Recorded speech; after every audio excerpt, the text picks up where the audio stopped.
you're all here to support Sport Relief. Well, good luck with that, Gary. Sport Relief Weekend. Keep giving. Starts Friday from 7 on BBC One.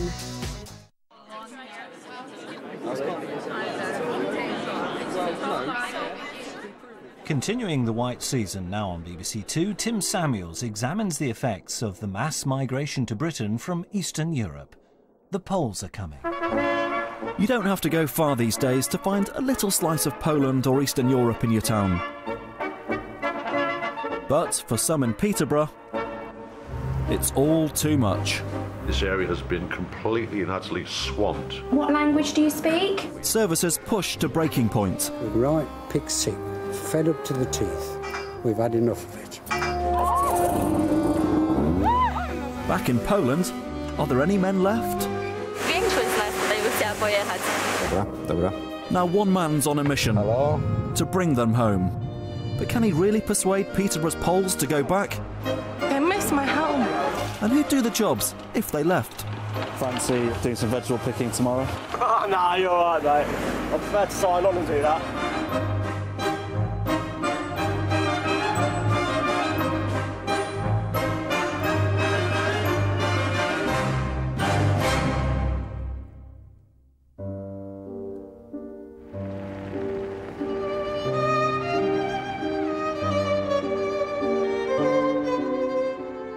Mass immigration once looked like this.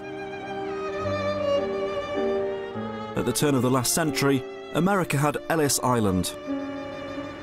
Now at the turn of this one, Britain has Victoria Bus Station.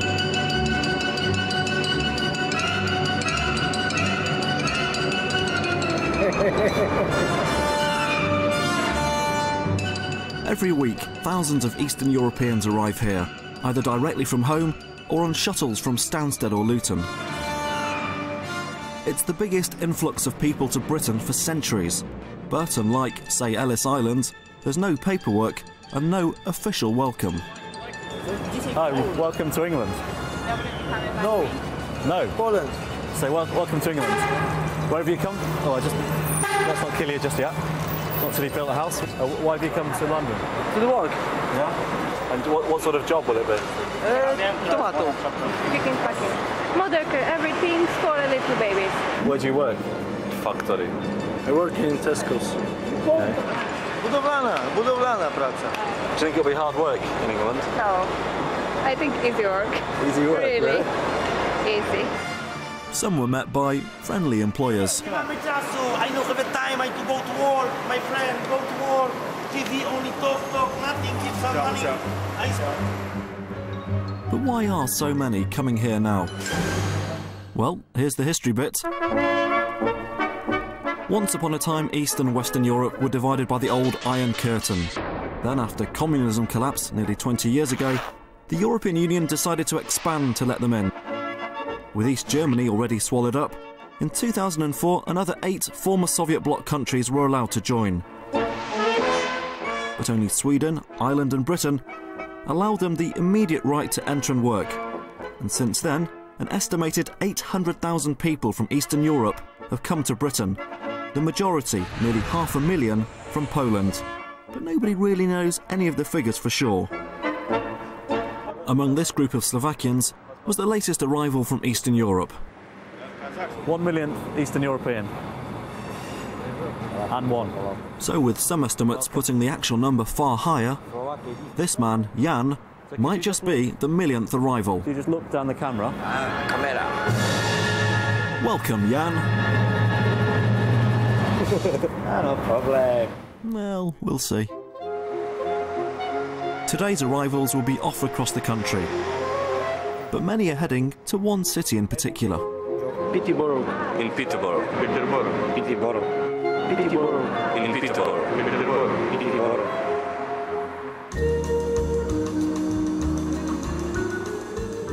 Peterborough was the first city in the world to be designed by computer, and it kind of shows.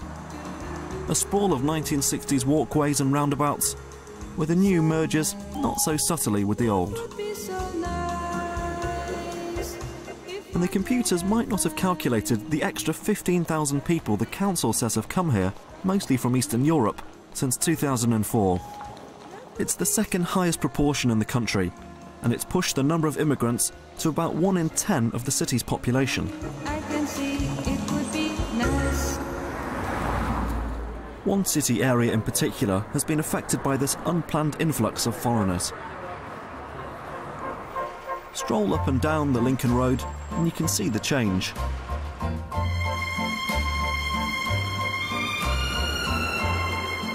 Once like the rest of old Peterborough, it must have been a typically sedate market town byway.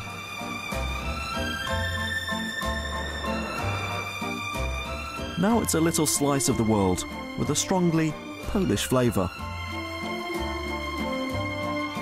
Lots of Polish mags in the shops.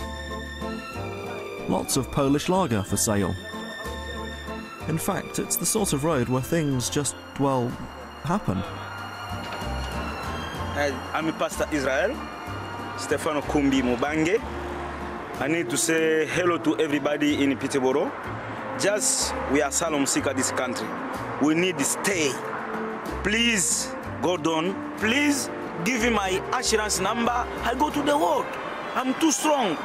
Everybody gypsy. Gypsy. You're gypsy. All Roma gypsy, yeah? Yeah. How long have these guys been in Peterborough for? 3 months? Yeah. He's 3 months, he's 4 months. Umeleza juu ofisi juu kuishi na watu, juu watu wenye kutoka Afrika, wenye kuteswa hapa. Peterborough's absorbed waves of immigration before. First came the Italians and a few Poles after the war. Then came Pakistanis and Indians in the 60s and 70s. Then the Portuguese. And more recently, refugees from Iraq and Afghanistan. But the Poles, Slovaks, Lithuanians and other Eastern Europeans have now come in bigger numbers than any previous wave. And this is what most will do: picking, packing, building and factory work. It's all contributed to one of the fastest growing local economies in Britain.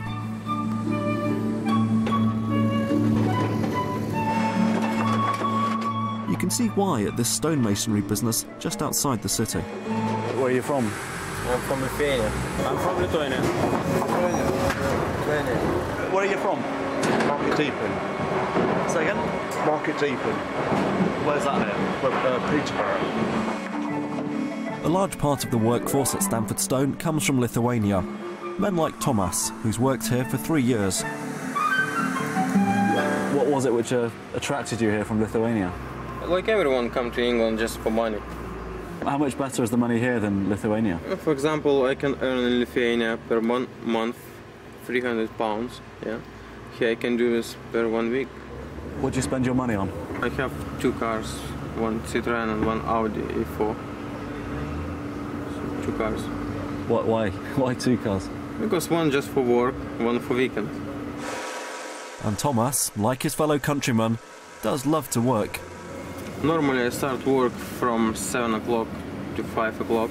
Sometimes if I have special order or I'm staying late, I'm staying to 8 o'clock or 9 o'clock, because should be done. They're never late, they're always enthusiastic. As soon as they've finished one job, if they can't find their own next job, which they normally would do, they will quickly come and ask for what's wanted next of them. If the Lithuanians all up stick one day and went back to Vilnius, would you and your business be in trouble here? We'd be in serious trouble. Yeah, I'd probably think of closing down, I should think. Really? Extra work? More hours? No tea breaks?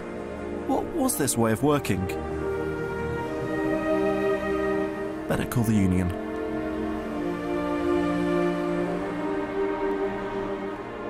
But the benefits of this hard work aren't apparent to everyone in Peterborough. In this area, it's the downside of immigration that's felt more keenly. Hello there. Councillor. Correct. I'm Tim Samuels. Hello. I'm Tim. Thanks. Come in there, lad. Yep. Take Charles Swift OBE. He's lived here off the Lincoln Road most of his life. For 55 years, he's been councillor for the New England ward. I should put a rocket round somebody, to be perfectly truthful, because the stupid little things that we're getting from what I call petty officialdom level is just not on. As the blunt-speaking leader of Peterborough Council in the early 70s, he agreed to house 50 Asian families in the newly built city after thousands were forcibly expelled from Uganda. Tonight we have Mrs. Jones and her merrymakers. Special entertainment was even laid on. I'm Henry VIII, I am. But Britain's decision to house the Ugandan Asians sparked angry demonstrations led by the far-right National Front and whipped up by, you know who. Dear Big Ed, if you're so fond of blacks, gypsies and Asians, etc., why don't you go and live with them? Councillor Swift received death threats and hate mail for welcoming the Asians. It was naturally big news for the council paper. But if you're in public life, you accept that. But it wasn't very nice at the time. You know, you want kicking out, you nigger-loving bastard, you must be mad. But now the man who championed immigration as vital to his city's success believes it's gone too far. I don't want anybody to say that what I'm saying is of a racialist quality, because I'd cut their throats if they said that, wouldn't they? But what we're not facing up to the fact is, and everybody's seemingly turning a blind eye and thinking it doesn't affect them, is the change and the rapid change that is taking place. And I live right in the centre of it. You have been pro-immigration, say, for the last 40, 50 years. We've always been happy because it's been controlled. There's been a system. You know, if you could take me round and... The councillor agreed to show me the problem. How'd you get around? Use your bloody feet, lad, like I do. He got on his bike. I got his wife's. I can get round my ward in 20 minutes on my bike. Right. Hey, all right. All right, young man. Fine, thank you. Not the easiest to keep up with. Now, you see the green bins, don't you? Oh, no, you've gone... Just wait there, sir.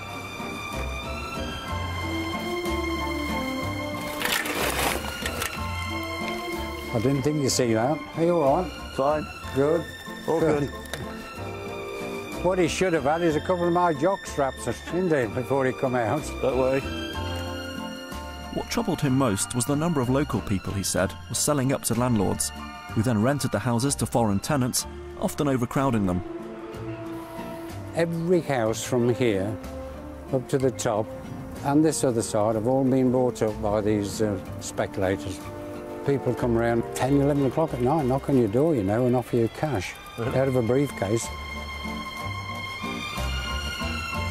Once they moved in, the councillor said, new foreign tenants often failed to understand basic local issues, like rubbish collection. Dump. Real mess, isn't it? Yeah, so this is just fly tipping, which you get in many other parts of the area. These are all full of immigrants and people that have come. That Right. should be full of paper, because they don't know. So if we don't empty them, they just tip them.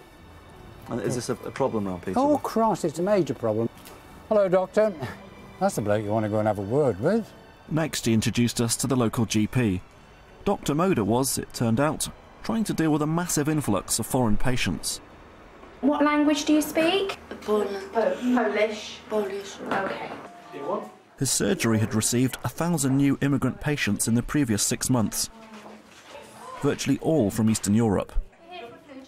Welcome to Language Line Services. Please hold for an operator. And without funds for an interpreter, he has to rely on a language line to translate. But it's time-consuming and expensive. Little baby cries. And it doesn't always go smoothly. Yes, what language do you require? Question. Нет, короче, рот открылась, она все, что съедает, все выходит обратно. Hello? Do you get enough money for your practice to cover the sheer influx of patients that you've had in the last few years? Well, we do get some money which is attached to the capital growth in the practice, but believe me, that's not enough. And his local councillor believes the sheer number of foreigners arriving simply isn't being recorded, let alone being matched by any proper investment.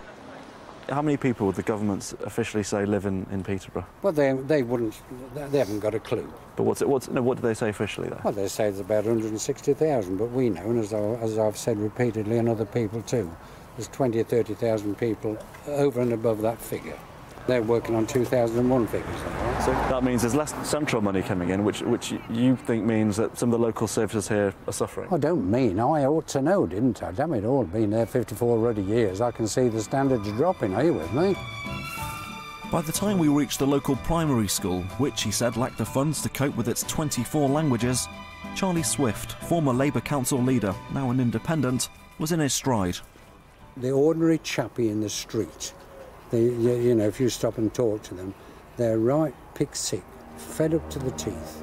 They can see standards deteriorating all the way round, and they repeatedly say to you, enough is enough, Charles. We've had enough of it.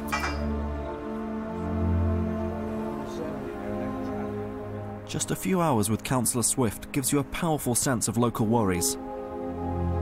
And you don't have to walk far in this area before you're confronted by a concerned resident. What did you say? I lived down here for 27 years. Yeah? But it's like a mini Los Angeles around here now. Sofas laying out in the street, rubbish on the streets, can't go out your front door at night, kids smashing into cars, cars getting wrecked, the whole lot. Say Eastern European? No, English. Going against them. The Eastern Europeans, to tell you the truth, they do their job. They live here, they work hard, and they pay their taxes. Good luck to them. All right? Cheers. It was hard to get a clear picture in Peterborough. 5, 6, 7, 8. Just nearby, 6-year-old Marcin Stepniak is getting ready for the first week at his new school off the Lincoln Road. 11, 12. Are you happy that your family have moved to England? No. Why? Bo tutaj nie mam przyjaciół. Marcin and his 11-year-old sister Isa, together with their mother Edita, arrived from Poland just a few weeks before. They've joined their father Dariusz, who's been working at an IKEA warehouse. Only the father speaks any English, though Marcin's trying. A, B, C, D, E, F, G, H, I, J, K, L, M, N, O, P, Q, R, S, T, U, V, W, X, Y, and Z. Hey, bravo. Marcin and Isa share a mattress in the family room upstairs. 3 other Poles, all strangers, live in the house with them. This morning the family set off, having just managed to get Marcin a last-minute school place. His sister hasn't got a place yet, so she's coming to keep him company. Marcin and Isa are arriving at a school where there are many Polish kids to make friends with.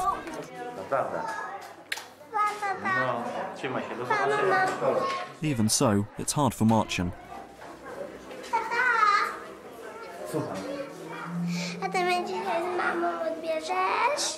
Beech's primary school near the city centre has always catered for the children of immigrant families. Until recently, the vast majority were Pakistani. But in the last 4 years, the number of Eastern Europeans has jumped from nothing to nearly 1/3 of the school.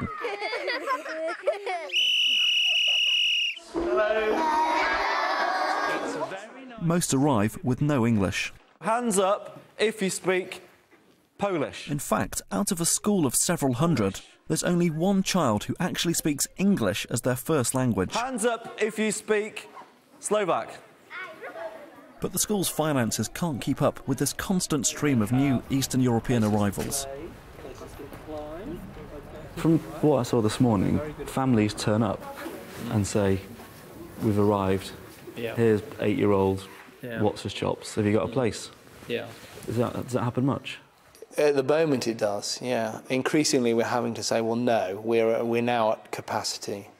But at the moment across the city, there aren't local schools to us with capacity. We're all full. It seemed a happy enough school, but was perhaps more evidence of the pressure being put on the system by the sheer volume of new arrivals.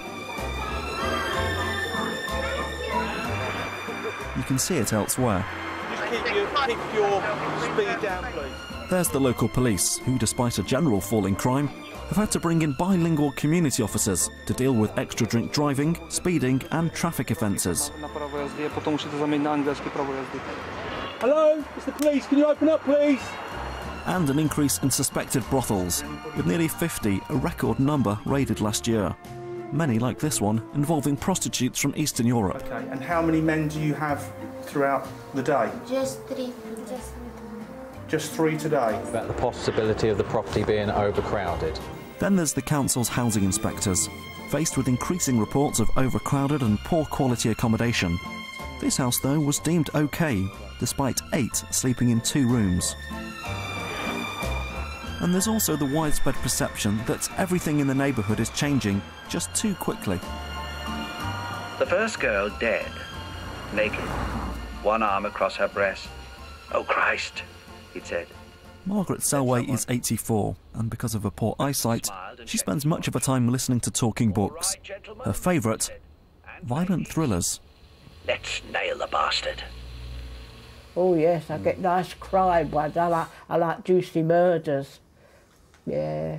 Oh. More blood floating about, the better I like it. So watch it. Yeah. Margaret lives alone and moved here from London with her late brother 25 years ago. Now she feels increasingly isolated. If I walk along, I mean, you don't see anyone that you know, that someone would say, "Hello, Margaret," and you could have a little chat with them, because, you know, you don't see anyone that you know there, because the English people all seem to be moving away. I mean, I'm not running foreigners out, I've got foreign friends, but we've got too much of an influx of them. I really do feel a foreigner in my own country.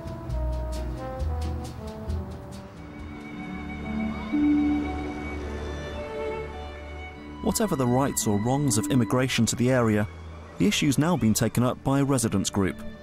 They sometimes meet at this club in the New England part of Peterborough.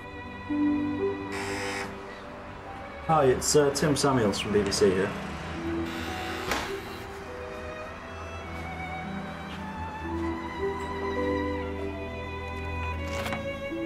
And here you can meet some pretty angry residents.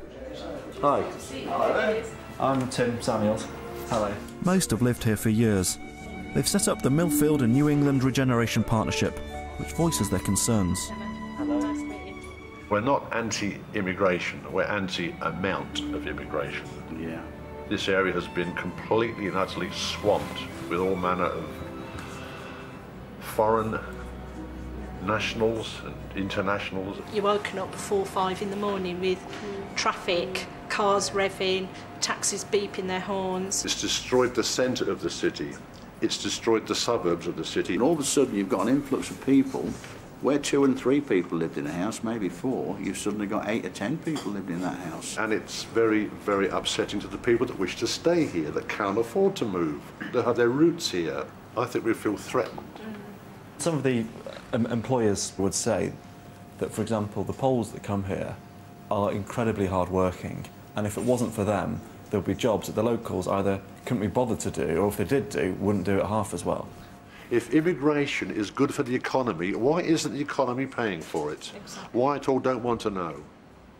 All they're going to do is reap the benefits without paying for it. I think they should put a stop to immigration totally, right? Stop all immigrants coming in, whether they be European, from the Far East, whatever, and they should sort out what the problem is now. The issues they've got with planning, housing, the rules and regulations, the language barriers, the communication, the way of life that British people use should be honoured, it should be respected.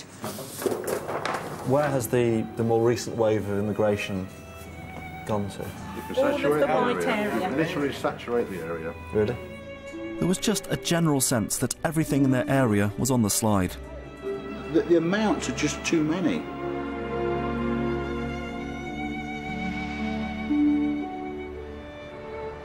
A 1,000 miles away on the other side of Europe, it's not such a bed of roses either, just different. Proszę pana, rura mi pękła w kiblu. Hydraulika potrzebuje. Hydraulików już nie ma. No niestety wszyscy są zajęci. Nie ma hydraulika, do widzenia. Hydraulik oczywiście, proszę pana. Proszę pana, to na kiedy byśmy ewentualnie mogli? Haha, proszę pana, nie ma żadnego hydraulika, to był taki żarcik. Okay, that was all made up nonsense. But here in the northern city of Gdansk, as elsewhere in Poland, something is missing. Gdansk is best known for the iconic gates of its shipyard, where the free trade union Solidarity was born. Here shipyard workers confronted and ultimately defeated communism as their mustachioed leader Lech Wałęsa was carried shoulder high.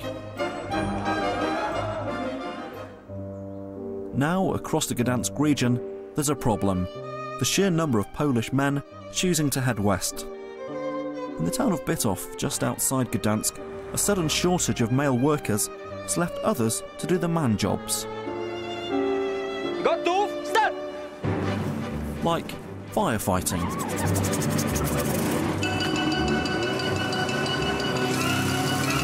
These women, aged between 17 and 25, are clear why they're here.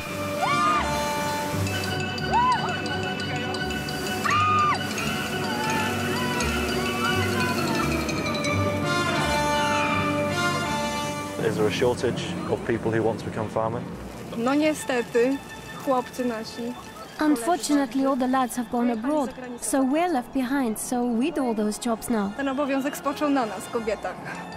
Where have all the guys gone? Na zachód. They've all gone west, to France, to England, Scotland, Germany. Do you think you do as good a job as the guys? We're much better, of course. Never mind, guys. And the town's women have also moved onto the factory floor at this window-making firm, requiring a few subtle alterations. Now it's easier for women to get a job here. The men have left, so we've taken their place. I know people from my village who have gone to England. Would you fancy going to Britain yourself one day? Definitely. Not just me. Most of us would like to go to Britain. And this mass exodus is something of a headache. Right now in Poland, and in Gdansk in particular, they need loads of skilled labourers. To build this. The Baltic Stadium and all its transport links, in time for one of the world's biggest football tournaments. Euro 2012, the European Championships. UEFA Euro 2012. Gdansk is one of the 6 Polish cities selected to host the competition. Just ask Lech Wałęsa. Śpieszcie do Gdańska. Hurry up and come to Gdańsk. Construction is due to start later this year, and with time so tight, the lack of workers is the main worry for the movers and shakers at City Hall. Solving a problem this big needs a big man. A man right at the top of the Gdansk tree. And that means this man. Hello? Bogdan Olejek has a big desk. Dobra, dobra. A posse of assistants.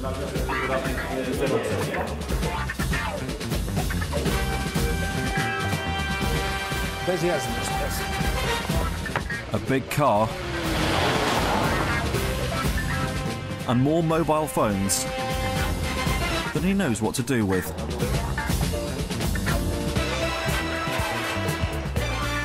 He's head of the Gdansk City Council and a consultant to and former director of the Gdansk shipyard, where I met him. The problem in Poland was worse than I'd realised. Take the yard's Polish welders. Everyone else does. Many of them plan to leave after their training and head west, where the wages are far higher. Just ask the head trainer. How many people do you train a year? About 100. Do a lot of people get trained and go abroad? Yes, most of them leave. Bogdan said the situation was desperate. It's getting harder and harder to find workers. And it's not just the shipbuilding that's been affected. I can see this problem all over. I'm now hearing that we don't have enough construction workers, shop workers, bakers. We don't have firefighters because they're all leaving. The whole country's affected.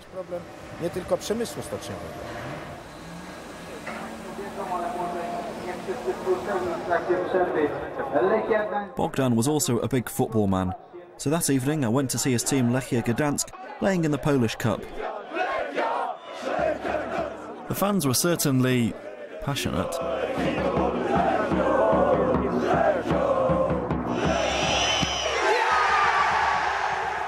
Bogdan was there as usual to see his team win on penalties.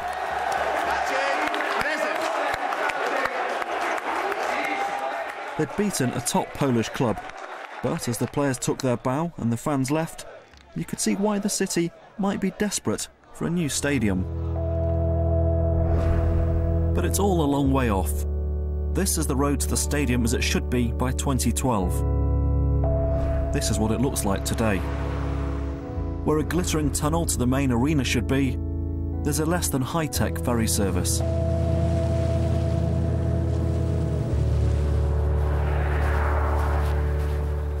And arriving at the stadium site, you find nothing more than a plot of land with a few yokels on it. It's a daunting task, one that Bogdan knows Gdansk will need help with. Getting some of his Polish workforce back might be a start. If we took you over to England, maybe that would be an opportunity for you to meet them and see whether you could persuade some of them to come back to Gdansk to help in this project. Perhaps this would be a good way of doing it. I mean, I've been in that kind of situation myself. I know that people sometimes long to come back home, and if someone comes and talks to them about it, then they might make that decision. They might decide to come back.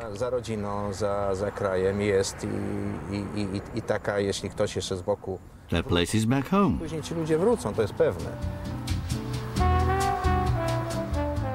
Bogdan was certainly going to have his work cut out. The average British wage is at least 3 times higher than in Poland. And money does talk. 2 million Poles are estimated to have already upped and left. Take Mariusz, a mild-mannered security guard. He's never happier than when picking mushrooms in the fields around his village near Poznan. But now, even he's bound for Peterborough, on his own. There'll be different customs for sure, different food. But the main thing will be the loneliness. What is it which is taking you from your home and your family to move to Britain? The main reason is financial. In Poland, you simply cannot make much money. On the day he was setting off, I joined him, his wife Maria, and the family he's leaving behind for a quick sausage. They weren't big on the small talk. You're not worried that too many people are leaving Poland to go to Britain? Yeah.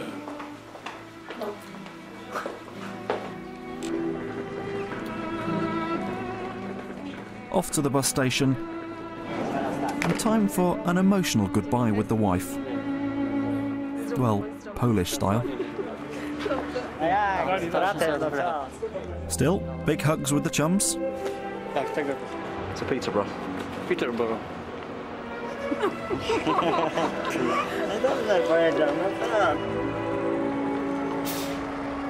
And then we were off.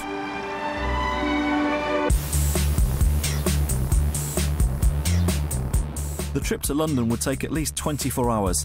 To entertain us, some American B-movies dubbed into Polish. Mariusz has never been to Britain before, but he does have a sister who's lived and worked in Peterborough for 2 years. At the end of all this, what do you think Peterborough's going to be like? I've never seen Peterborough, but I imagine it's a typical nice English town with rows of red brick houses. I have a sister over there, so I'm not being reckless like some Poles. who later regretted it because they didn't have the money to come back.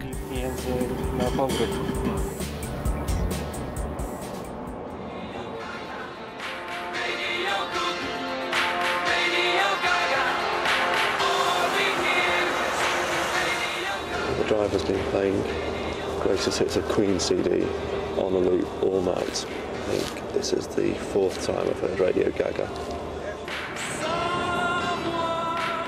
Marius, do you get any sleep? We finally arrived in Calais. And after the coach had been searched by French customs for several hours, at last we got a glimpse of Blighty.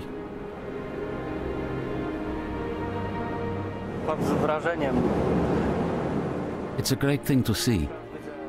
This is the first time I've seen the British Isles. It's a very important moment in my life. And on the day he landed in Britain, Mariusz had another big event to mark. Hello, coach. Welcome to Great Britain. It's also the first time that Mariusz here has ever been to Britain, and today Mariusz has turned 40. It's his birthday today, and so we wanted to wish him happy birthday.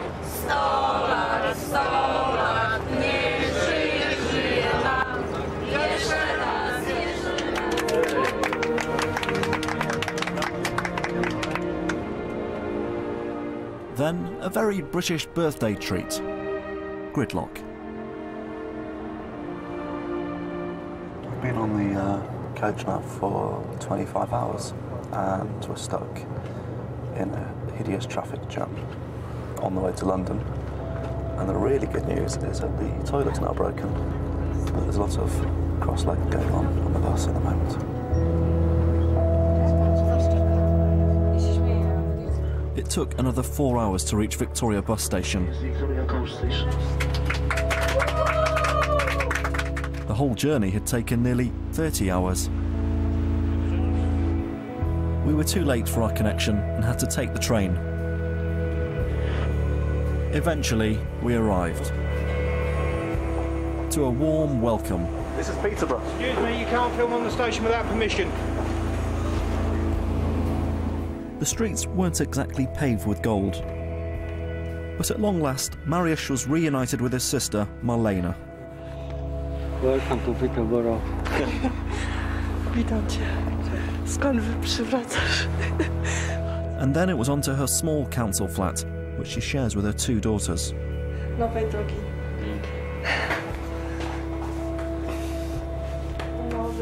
It was still just about Mariusz's birthday, and time enough for a few suitable presents. Ah, okay. For all the money you're going to earn here. Money. Of course. Plug adapter. Łączność. Brilliant. Very, very practical. Marlena, who's single and works as a cleaner in a restaurant, left her job as a nurse in Poland 2 years ago to earn more money for her family.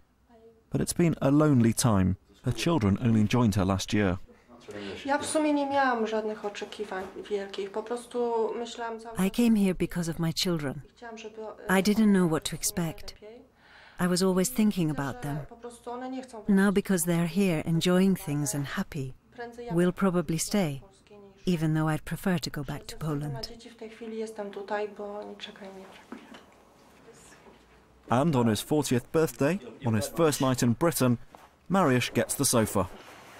Welcome to Peterborough. Fluent already.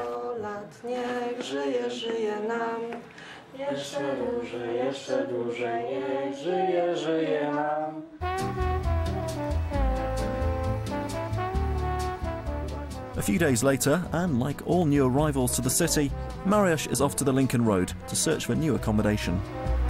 These are houses. There's plenty of Polish ads for flats. It's in Polish. This is a factory job. And plenty of work, which Mariusz is up for. Maybe a factory job at £5.52 an hour? I think factory work would be good to start with, so I have some time to work on my English. Would you have time to really practice your English if you're working in a factory all day? There are 24 hours in every day, so I'm sure I can find 2 hours to work on my English. Na pewno nie będę przebywał.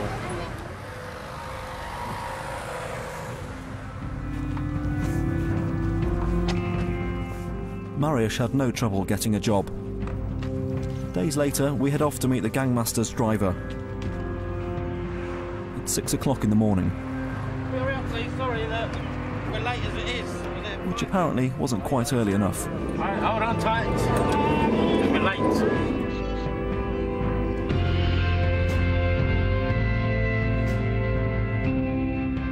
Mariusz has taken up the offer of a job packing fruit, but today he's agreed to hit the fields.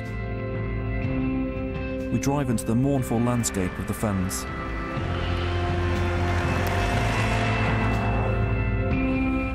After an hour on the road, we arrive at the farm with another 10 hours of work ahead. And try and maintain British standards round here.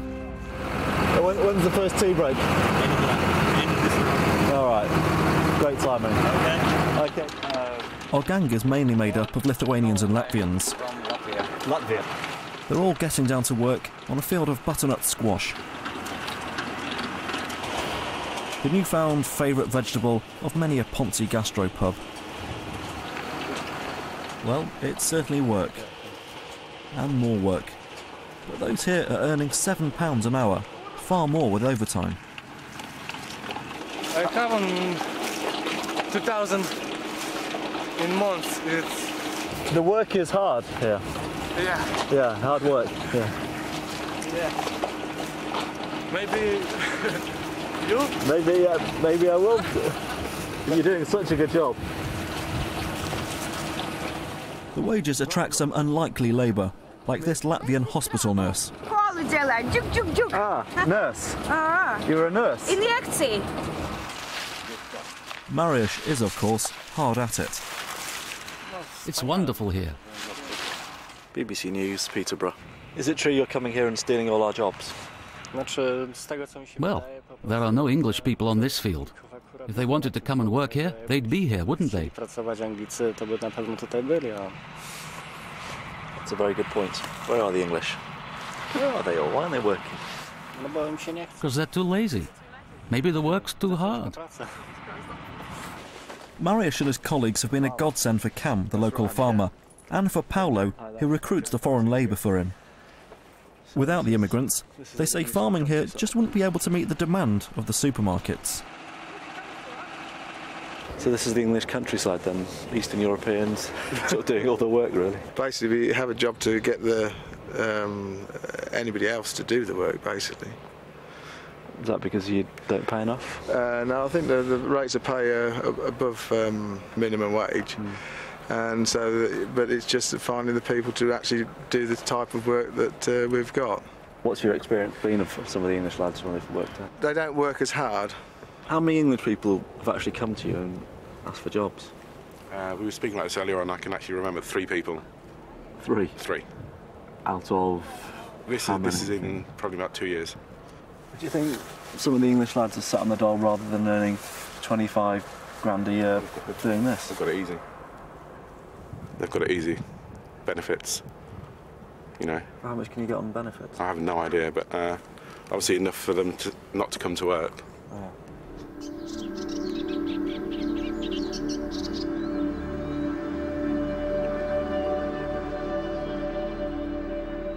As the sun set, our crew worked on into the cold dusk. Doing this for 10 hours, 6 days a week, couldn't be so easy. Even for Mariusz. This is worth leaving your family, leaving your wife for to come and do this? You know, life is difficult. You have to make a choice. At the moment, I'm not planning to go back to Poland. I'm already settling in here. Can you understand why people do worry about so many people coming into this country? Well, yes, and I do admire the English for being so tolerant. There are so many immigrants here. It's a Tower of Babel, a real melting pot. The end of a long and pretty eye-opening day.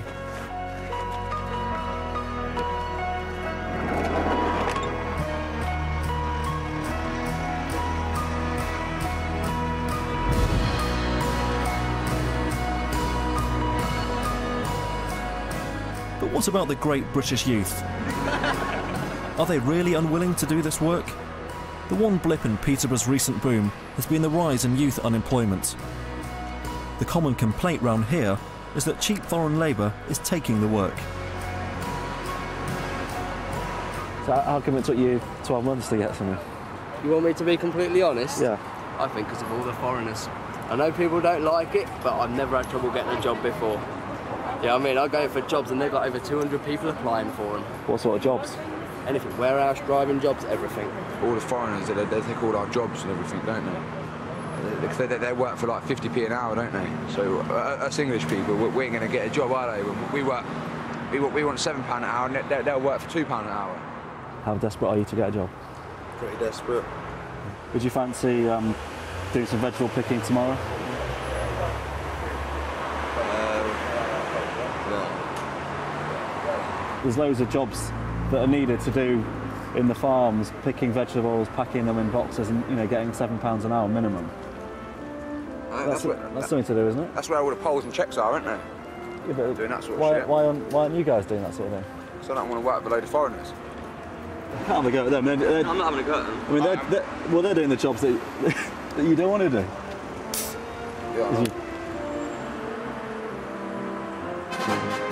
It's just too hard here, but I don't want to work in like cornfield. Why not? We've got a job for you tomorrow if you want, £7 an hour. Have you really? Yeah. Doing what? Where? Picking butternut squash. Oh, no, you're alright, mate. I prefer to sign on and do that. Bit of work, do you good? I prefer to sign on, do you know what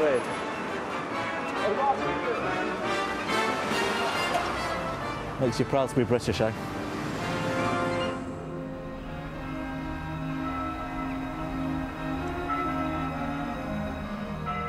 Back in Gdansk, the city's boss is feeling the heat of Euro 2012.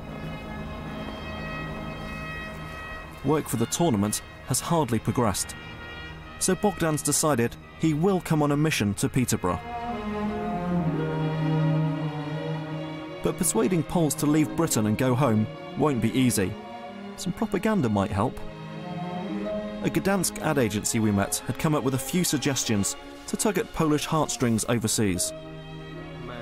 There were a dozen ideas around a powerful come home theme.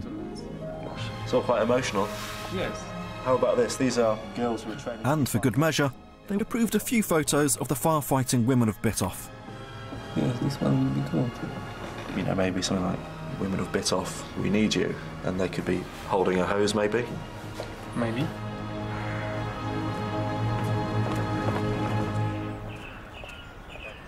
In his big office at the town hall, Bogdan chose his top two poster ideas. The